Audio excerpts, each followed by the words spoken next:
Let's talk about sex and gender. So we use these words all the time in our daily lives, but most of the time people are using them pretty interchangeably. What each of them means is kind of murky. We are going to work on understanding what these categories actually are, what the relationship between the two is, and which terms or vocab words describe aspects of identity belonging in each category. Then we're going to look at the binary theory of sex and gender. And I'll note that a little bit later on, we're going to look at spectrum theories and configuration theories. All right, so let's start off. Sex and gender. The standard conception of sex, and right now we're talking about the identity category, not like doing it.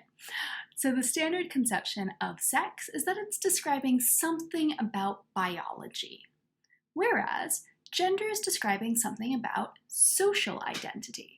So the kind of slogan-y way to put it is that if you want to know what sex somebody is, you ask them to take their clothes off. If you want to know what gender they are, you see what clothes they put back on. Like I said, that's the slogan-y way to put it.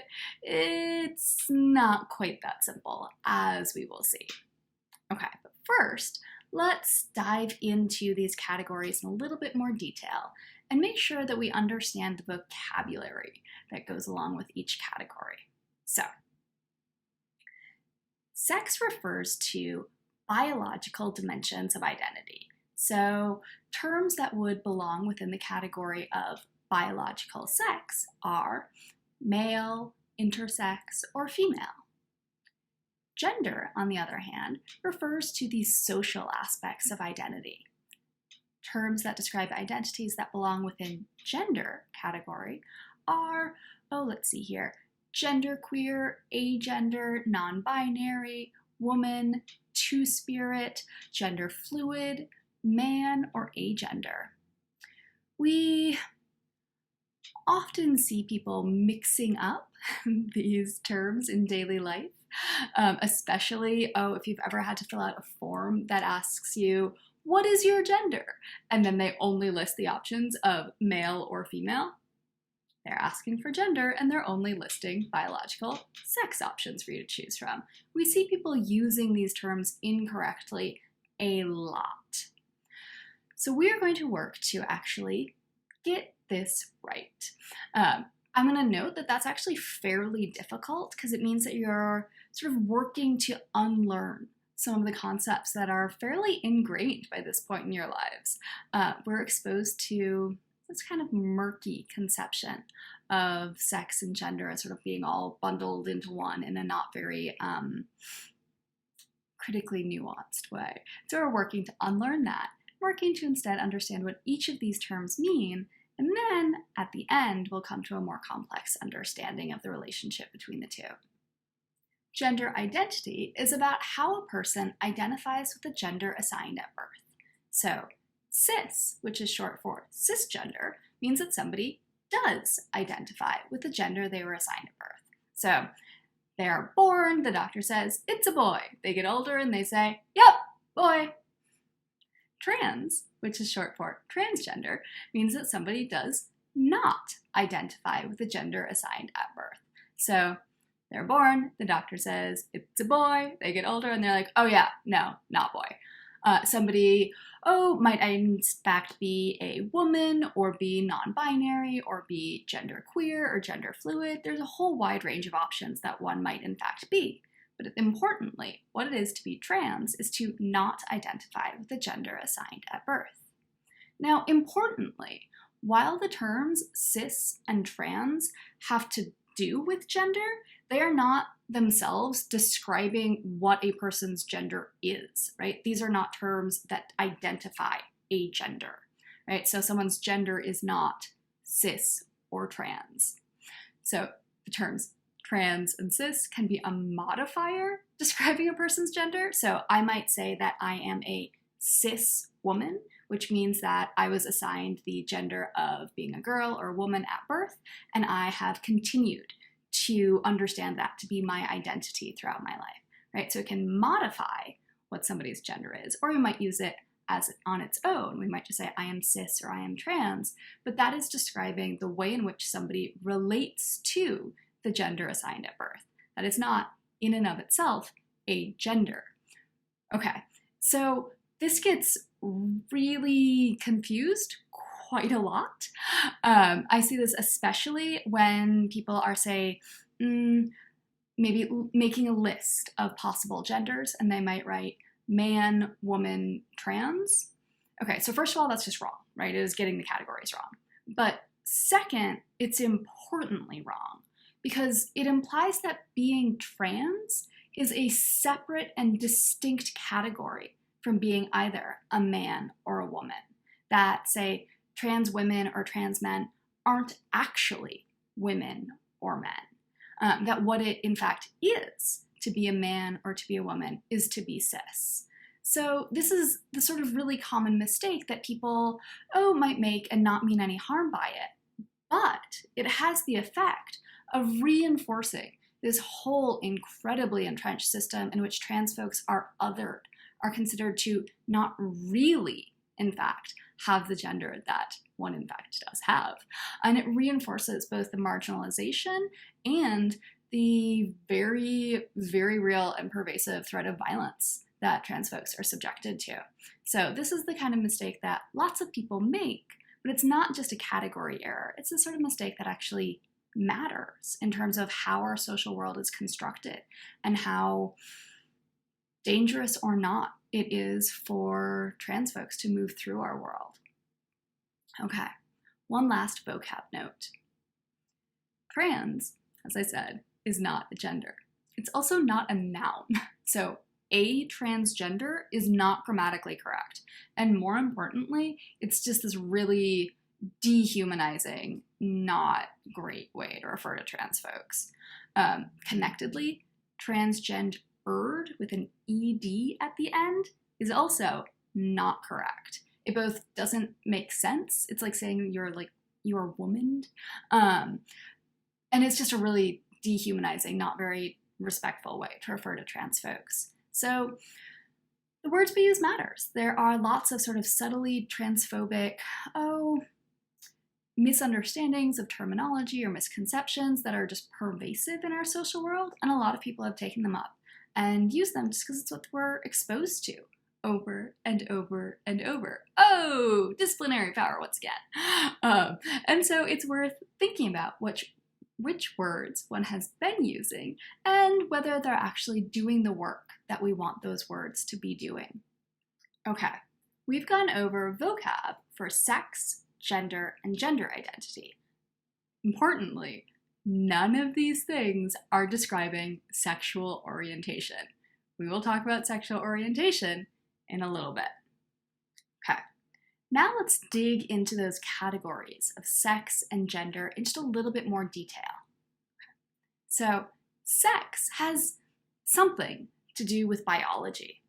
So, once again, the identities we typically associate with one's sex identity are being either, female, intersex, or male. Some of the components of one's biological sex identity might be chromosomes, hormone levels, internal reproductive organs or external genitalia, or maybe secondary sex characteristics. All of these things are considered components of biological sex, but it's not totally clear which of these characteristics are actually essential to what it is to be female or male or intersex. So we're used to thinking of these characteristics as always grouping together, typically into two distinct categories. This is the binary view, which I'll talk about more in a sec. We often think of sex as being split into the categories of male and female, such that a person is female if they have XX chromosomes, estrogen, and androgen, if they have a uterus and a vulva and a clitoris, and they have breasts. This is what we typically think it is to be female. But what if a person who, for all of their life, has understood themselves to be female, what if they get a hysterectomy, what if their uterus is removed? Are they not a female anymore if they no longer have those internal reproductive organs that we associate with being female? If we want to say that the internal reproductive organs are really essential to one's biological sex identity, then no, that person is no longer going to fit in within the category of female. But are they male now? That seems odd.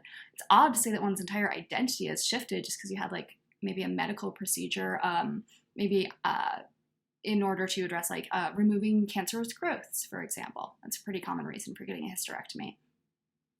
And also this person still has XX chromosomes, so they wouldn't easily fit into the category of being male.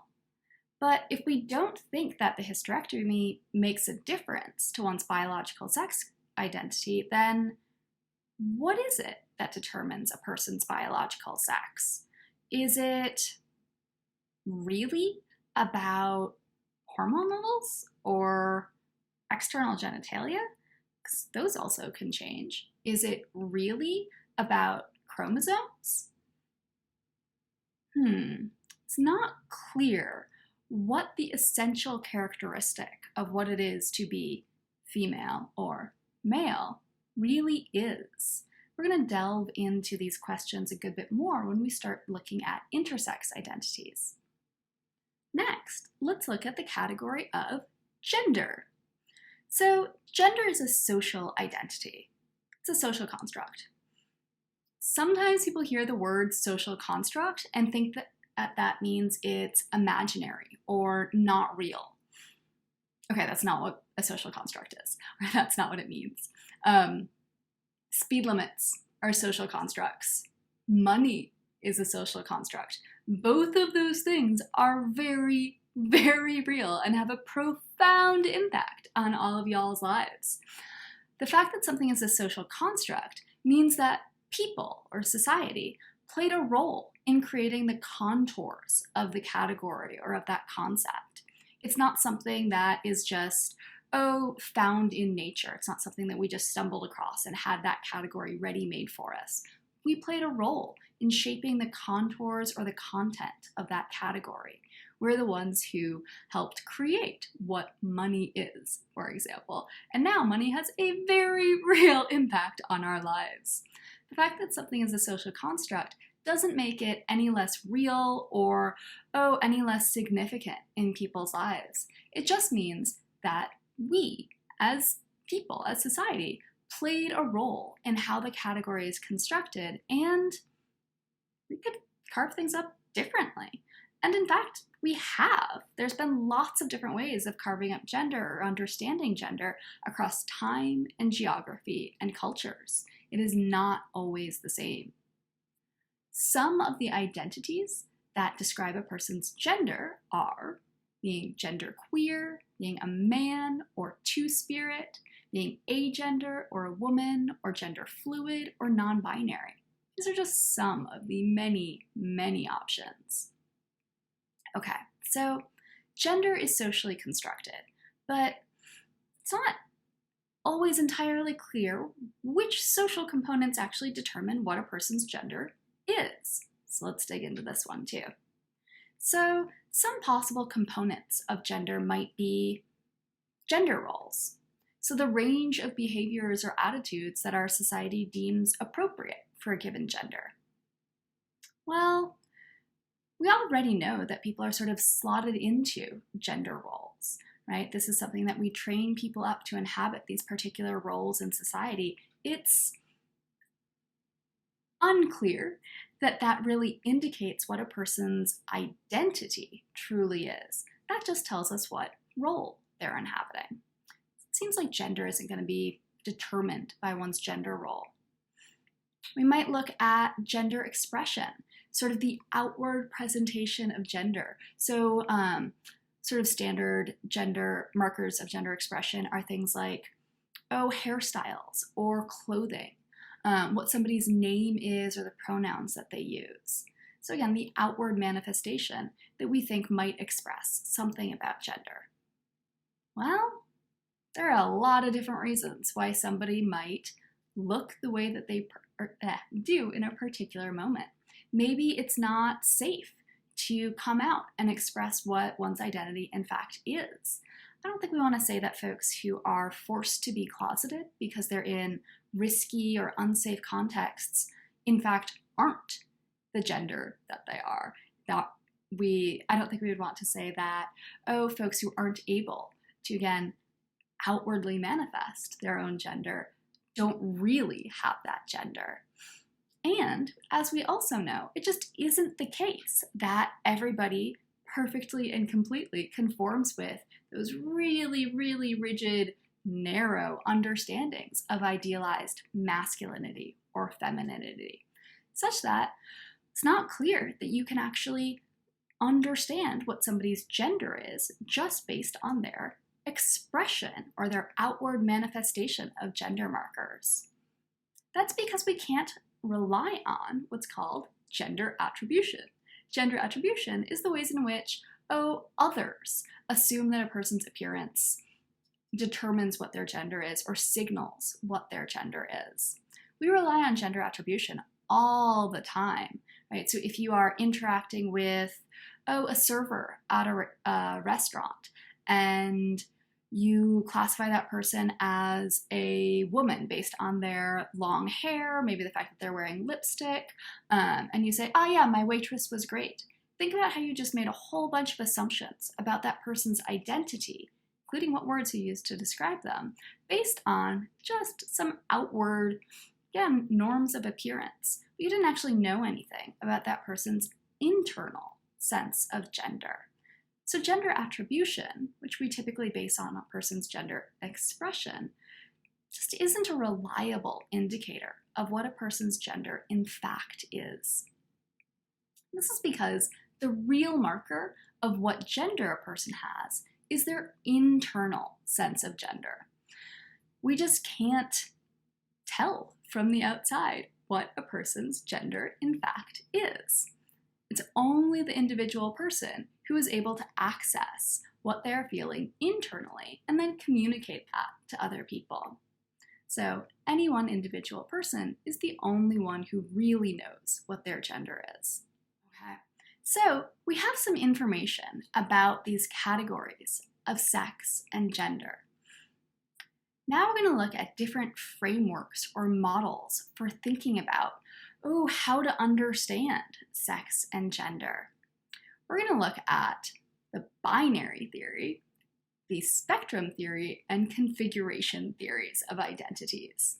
Right now, we're going to focus in on the binary theory. I'm just mentioning the other two so that you can have them in the back of your mind so you can know that the binary theory isn't the only way to go. Okay, so the binary theory of sex and gender. It is incredibly widespread, and once you know about it, you might start noticing how it shows up in your daily life, in the world all around us. Okay, so the binary view of sex and gender holds that there are two and only two sexes, and from that, there are two and only two genders. So the only sex identities that are considered to fall within the binary view of sex are that of male and female. And the only genders that are considered to fall within the binary view of gender are that of woman and man. Okay, so on the binary view of sex and gender, a person's biology is considered to be what's called ontologically prior to their gender. So the thought is that a person's sex comes first, and from that emerges gender. Okay, put another way, biological sex is thought of as a kind of natural or foundational category.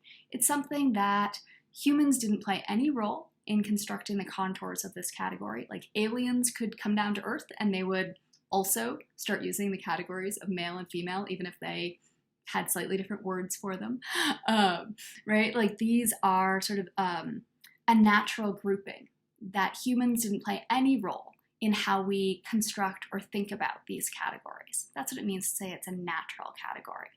So, on the binary view of sex and gender, biological sex is considered to be a natural category.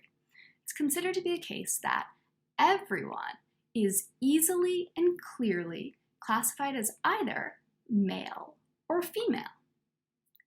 So, if somebody has, say, a uterus and other associated biological characteristics, they are classified as female. That's their biological sex. The binary view then holds that a person's gender is based on their biological sex. So if one has a uterus, that means that they're going to inhabit the status of being a woman. On some binary views, they might inhabit the role of being a woman because they were slotted into that social role. On some binary views, this is more prevalent, the thought is that having, say, a uterus makes it the case that a person is then going to be nurturing and good with children, and so that is why they then have the gender of being a woman, right? So biology determines gender on this view. Notice how familiar this idea is just from daily life. So think about like gender reveal parties, for example. When these happen, the only information that the parents typically have is the ultrasound. The ultrasound is just a picture that usually an ultrasound tech read, and that just reveals whether or not the fetus has a penis. That's it. So if they have a penis, they're then classified as being male. If there's no indication that there's a penis, then they are classified as female. Based on reading of the ultrasound, parents then throw these gender reveal parties where they say, guess what gender my kid is going to have? Well, they're basing these assumptions of whether they're going to have a boy or a girl based on just that one piece of information, whether there's a penis or not. So notice how it's presuming that biology, and here specifically external genitalia, is going to determine what gender a person then has. So it's really common. Okay, since the binary view of sex and gender holds that, first of all, there are two and only two sex categories that everyone just clearly and neatly falls into. And second, that gender emerges from biological sex. This view only allows space for two genders. All right, so if there are only two sexes, then on this view, it's only conceptually possible for there to be two genders. And each gender, on this view, has to correspond to one of those biological sex identities. So a central part of this view is that a person's gender is just fully and easily known, since it's based on biology, and crucially, that it's known throughout the entirety of the person's life. Right? So there's no process of figuring out, there's no ambiguity, there's no room for error, or there's no room for, having some masculine characteristics and some feminine characteristics. No. On the binary view, a person's gender is rigid, stable, and unchanging throughout the entirety of their life. So the binary view of sex and gender doesn't really have space for anyone who doesn't identify with the gender assigned at birth. It doesn't really have space for trans folks. And that's a concern we might have about this view, as well as some other concerns that we'll be interrogating. So some of the questions we might ask about the binary view of sex and gender are whether there really are only two sexes, whether there really are only two genders, and whether it really is the best understanding to say that gender emerges from sex, or whether there might be other approaches that might better capture what the relationship there might be. And we might start to think about what some of the other possibilities beyond the binary view of sex and gender might be. And we'll be thinking about all of these questions as we go forward.